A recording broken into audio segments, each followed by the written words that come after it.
నా పేరు అలేఖ్యదేవమ్మ. మీ వదిన మేనత్తని.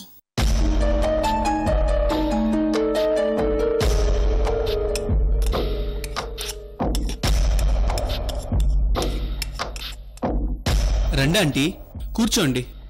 కూర్చోండి ఆంటీ. అమ్మా వస్తున్నా.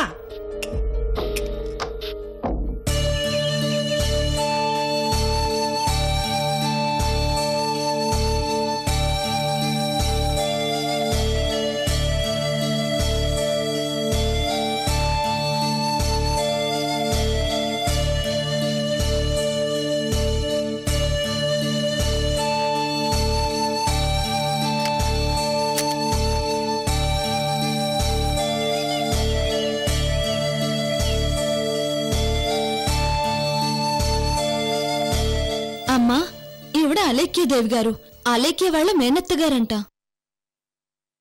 నమస్కారం. నమస్తే అండి.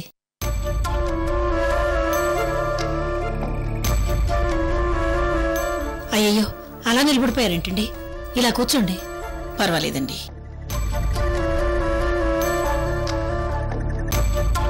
రా సూర్య, ఈవిడ అలేఖ్య మేనత్తగారంట, అలేఖ్యదేవి గారు.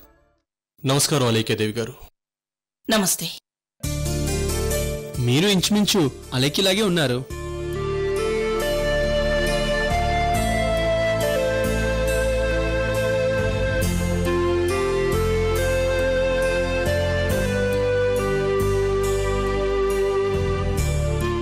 నేను ఇంటి కాంపౌండ్లో అడుగు పెట్టగానే ఇంట్లో ఉండాల్సిన అలేఖ్య ఫోటోలు, ఆల్బమ్ ఓ మూల విసిరేయబడ్డాయి. మా అలేఖ్యతో మీకున్న రిలేషన్షిప్ కట్ చేసుకున్నట్టు వదినా అని పిలవాల్సిన నోటితో మీరిద్దరూ అలేఖ్య అని పిలిచారు.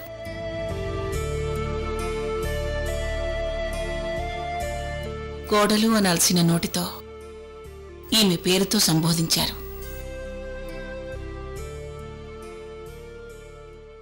పిన్నిగారు అని నోరారా పిలవాల్సిన అలేఖ్య భర్త నన్ను పేరు పెట్టి అలేఖ్యదేవి గారు అన్నారు. మీ అందరి దృష్టిలో అలేఖ్య ఎంత పెద్ద దోషిగా మిగిలిపోయిందో నేను అర్థం చేసుకున్నానమ్మా.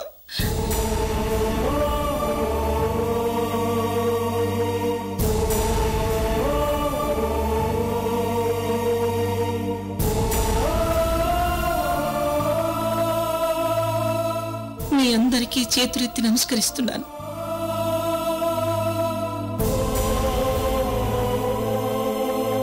నా మేనకోడలు తప్పు చేస్తే నన్ను క్షమించండి.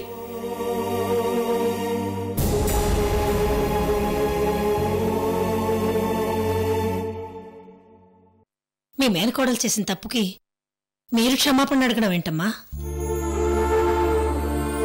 ఏం చేస్తామమ్మా, బిడ్డ పెరిగి పెద్దదై ఓ ఇంటి కోడలయ్యాక ఆ కోడలి ప్రవర్తన బావుండకపోతే ముందెవరిని తిడతారు? పెంచిన తల్లినేగా. కూతుర్నిలాగైనా పెంచేది అంటారు. ఇప్పుడు మీరంతా తిట్టాల్సింది ఎవరినూ కాదమ్మా, నన్ను తిట్టాలి. అలేఖ్య తల్లి చనిపోతే దాన్ని నా చేతుల మీదుగా పెంచాను. దానికి అన్నీ నేనే అయి పెంచాను.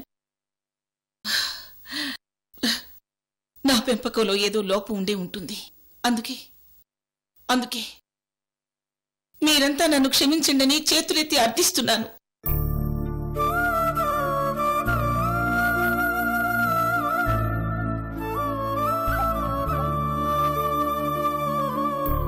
చూడండి అలేఖ్యదేవి గారు, బుద్ధులు పుట్టుకతో వస్తాయి కానీ పెంపకంతో రావు.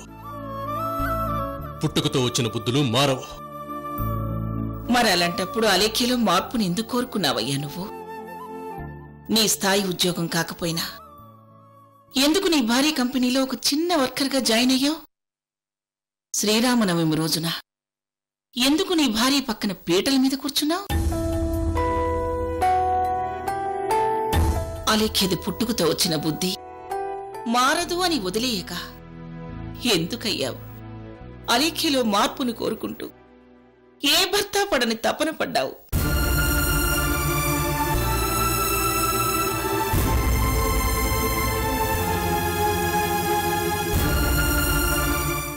అవునండి, పడ్డాడు. మేమంతా అలేఖ్య బుద్ధి ఇది అని చెప్పినా నా అలేఖ్యని మీరంతా అపార్థం చేసుకుంటున్నారు. నా అలేఖ్య మనసు చాలా మంచిదని వెనకేసుకొచ్చాడు. కానీ అలేఖ్య బుద్ధి ఇది అని తనకి తానుగా తెలుసుకున్నాక చాలా కుమిలిపోయాడు. అలేఖ్య నా నమ్మకాన్ని చంపేసిందమ్మా. నేను చాలా మోసపోయానమ్మా అని ఏడ్చాడు.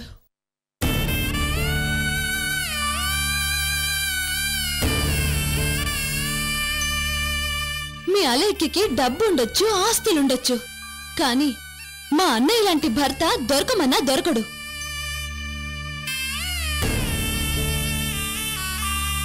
మా అన్నయ్య మీ అలేఖ్యని ఎంత ప్రేమిస్తున్నాడో మాకు తెలుసు. ఆ అలేఖ్య మా అన్నయ్యకి నరకం చూపిస్తున్నా సహిస్తూ అలేఖ్య అలేఖ్య అంటూ ఆరాధిస్తూ వచ్చాడు. మాది మధ్యతరగతి కుటుంబం అలేఖ్యదేవి గారు. మాది ఒకటే రక్తం, ఒకటే బంధం. మా కుటుంబంలోకి ఆ అలేఖ్య గారు ఏ ముహూర్తాన కోడలిగా వచ్చారో గాని మాకు మనశ్శాంతి లేకుండా పోయింది. ఆవిడ గారి వచ్చాక మేమెప్పుడు సుఖంగా బ్రతికిందే లేదు. చివరికి ఆ దుర్మార్గురాలు మా అన్నయ్యని చంపించాలని చూసింది.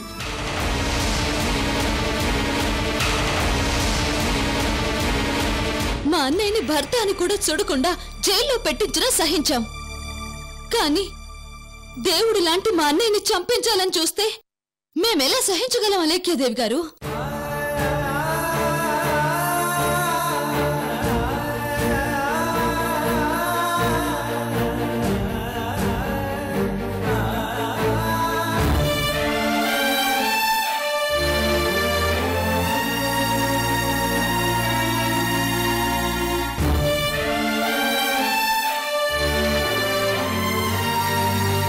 అమ్మా, చూశారా మీ మేనకోడలు చేసిన పనికి ఈ పసి హృదయాలు ఎలా విలవిల్లాడిపోతున్నాయో?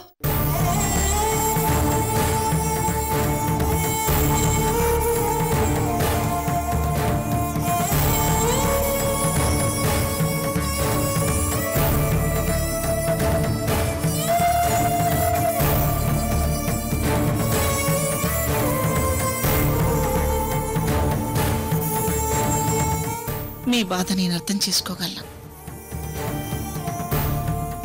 ఇప్పుడు అలేఖ్య బాబుని దాచి నాటకం ఆటలేదని, సూర్య మీద దాడి చేయించలేదని నేను ఎంత చెప్పినా నమ్మే స్థితిలో లేరు.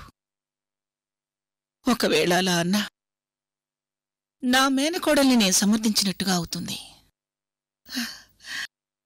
అలేఖ్య అహంకారమో అమాయకత్వమో నాకు తెలియదు కాని మిమ్మల్ని అందరినీ దూరం చేసుకుంది.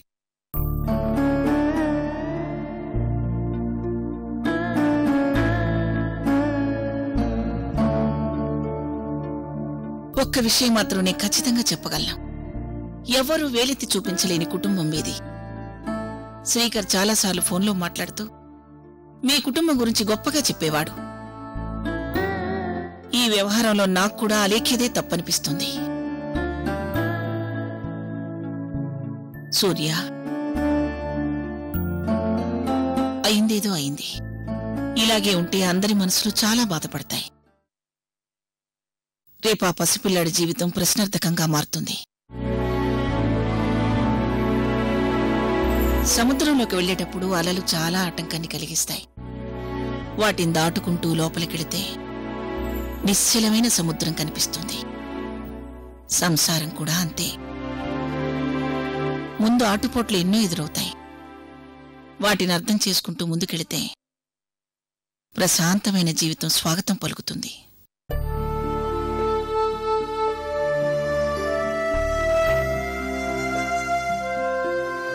దయచేసి నే చెప్పేదంతా ఉపన్యాసం అనుకోకండి. ప్లీజ్, నా మేనకోడల్ని అలా వదిలేకండి. అలేఖ్యదేవి గారు, అలేఖ్య గురించి మీకు... ఆగు సూర్య, నువ్వు చెప్పబోయేదేమిటో నాకు తెలుసు. నేను అన్ని రకాలుగాను అలేఖ్యని అర్థం చేసుకున్నాను. కాని అలేఖ్య శృతి మించిపోయి నా ఆత్మాభిమానం మీద దెబ్బ కొట్టింది అంటావు. అంతేగా?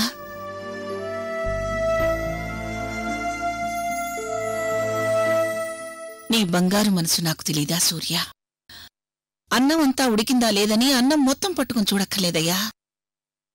ఒక్క మెతుకు పట్టుకుని చూస్తే చాలు.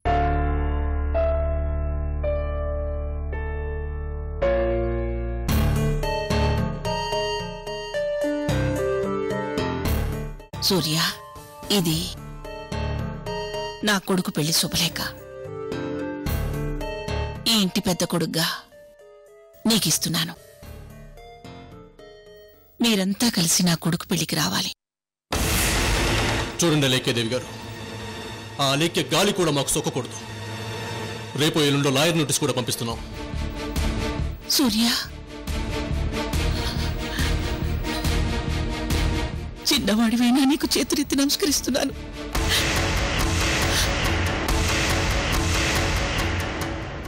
నా కొడుకు పెళ్లికి మామిడాకులు కడుతున్నా ఇంట్లో విడాకుల ప్రస్తావన రాకూడదయ్యా. దయచేసి ఆ పని చేయకయ్యా. ఏంటి అలేఖ్యదేవి గారు ఇది? ఊరుకోండి.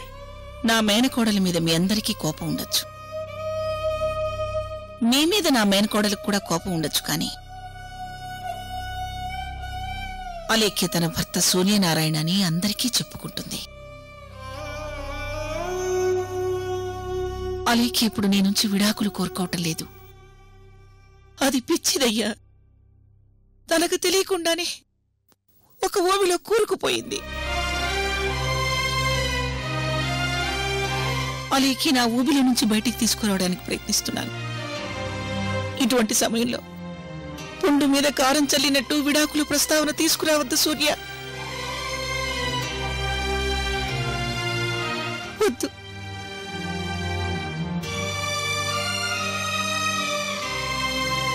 అమ్మా, మీలాంటి పెద్దవారు మా ఇంటికి వచ్చి మమ్మల్ని బతిమాలను చూస్తుంటే మాకు బాధేస్తుంది.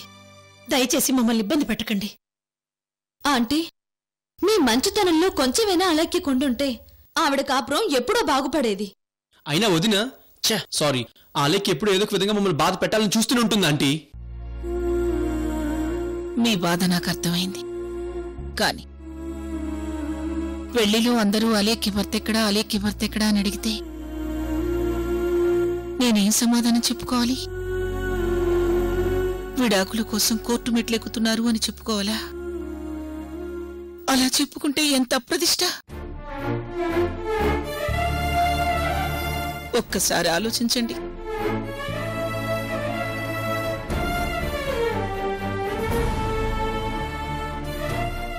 ఇలాంటివి మీ అలేఖ్యకి కొత్తవి కాదండి అలేఖ్యదేవి గారు. ఆవిడ మొగుడు లేకుండా సీమంతం చేసుకుంది. మొగుడు కుటుంబం లేకుండా పిల్లాన్ని ఉయ్యాలా వేసింది. ఠాగూర్ అన్నపూర్ణాదేవులకి పెళ్లి జరిపించింది.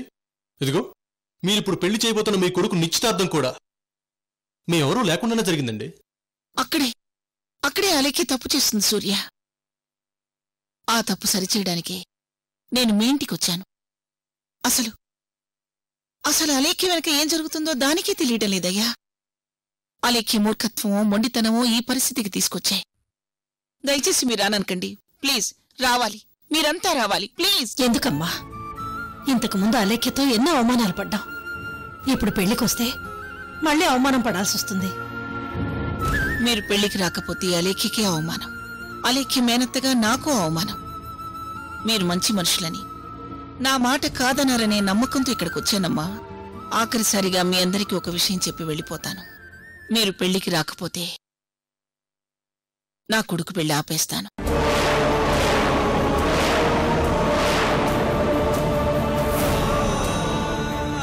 మీరు లేని పెళ్లి జరగదు. శుభలేఖ చించేస్. వద్దలేఖ్యదేవి గారు, మా మూలంగా ఈ పెళ్లి ఆగిపోకూడదు. మేము పెళ్లికొస్తాం.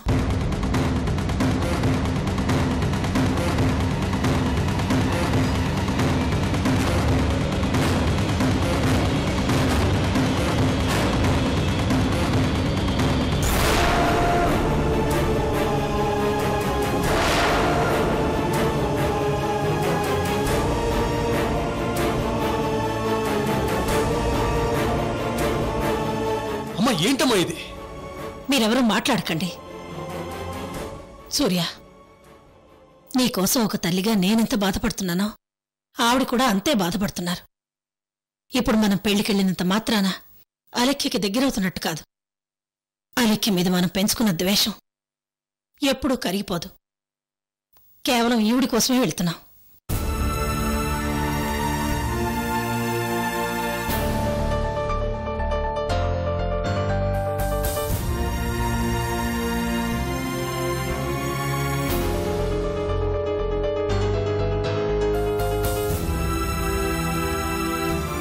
భగవంతుడా, మొత్తానికి వీళ్ళంతా పెళ్లికొస్తున్నారు. కానీ అలేఖ్య మీద చాలా ద్వేషంగా ఉన్నారు. అక్కడ వీళ్ల మనసులను మార్చి మా అలేఖ్యకి దగ్గరయ్యేలా చెయ్యి స్వామి. ఈ భార్య భర్తల్ని కలిపే బాధ్యత నీదే. అలేఖ్యదేవి గారు, మా అమ్మ ఎంతో ఆలోచిస్తే గానీ మాట ఇవ్వదు. మేం మా అమ్మ మాట కోసం వస్తున్నాం కానీ అలేఖ్య కోసం మాత్రం కాదు. అలాగే, సరే, ఇక మనం బయలుదేరదామా? ఇప్పుడేనా? అవును. నేను స్నానం చేసి వస్తానండి. ఇదిగో పెద్దబ్బాయి, స్నానం కూడా అక్కడ చేయొచ్చు. సంధ్య, ఆంటీ, అల్లుడి గారికి ఫోన్ చేసి ఎక్కడున్నా పెళ్లికి రమ్మని చెప్పు. అలాగే ఆంటీ. బయలుదేరదామా?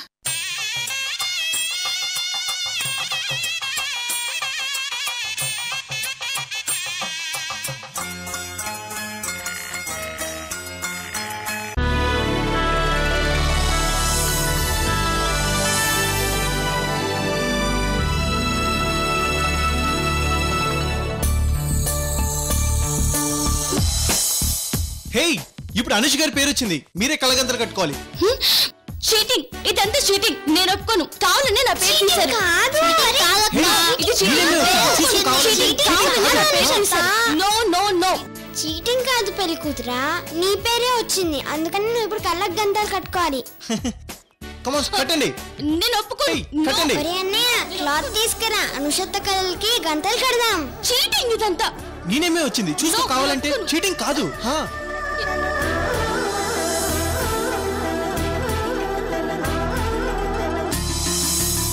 అనుష్ గారు, మీరు సెంటిమెంట్ అనుకోండి, ఏవైనా అనుకోండి, మీకు శ్రీకర్ గారికి మధ్య లవ్ స్ట్రాంగ్ అవ్వాలంటే మీరు ఖచ్చితంగా శ్రీకర్ గారిని పట్టుకోవాలి. మీరు ఇలాంటి సెంటిమెంట్స్ నమ్ముతారా? నమ్మాలండి.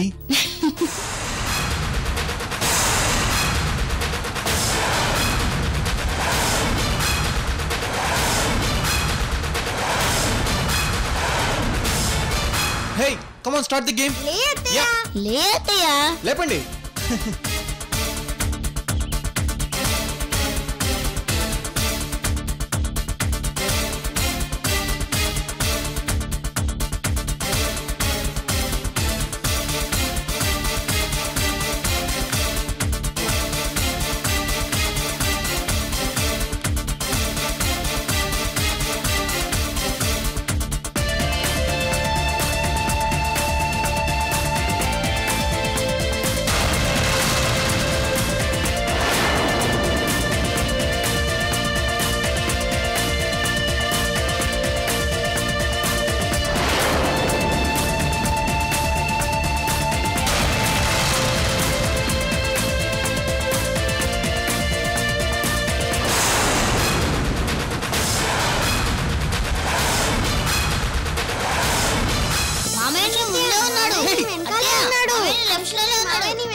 లెఫ్ట్ లో.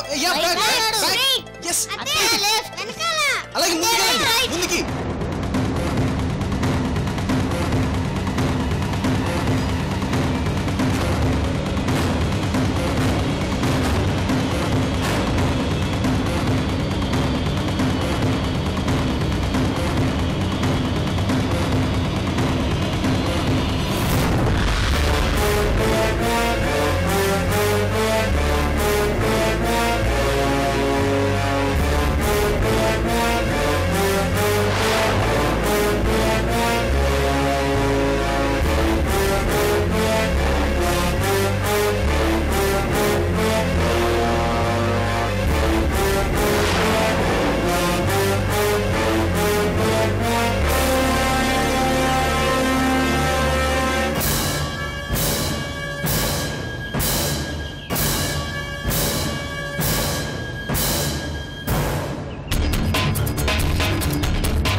మీ ముక్కు నాతో ఆడుకుంటున్నారా?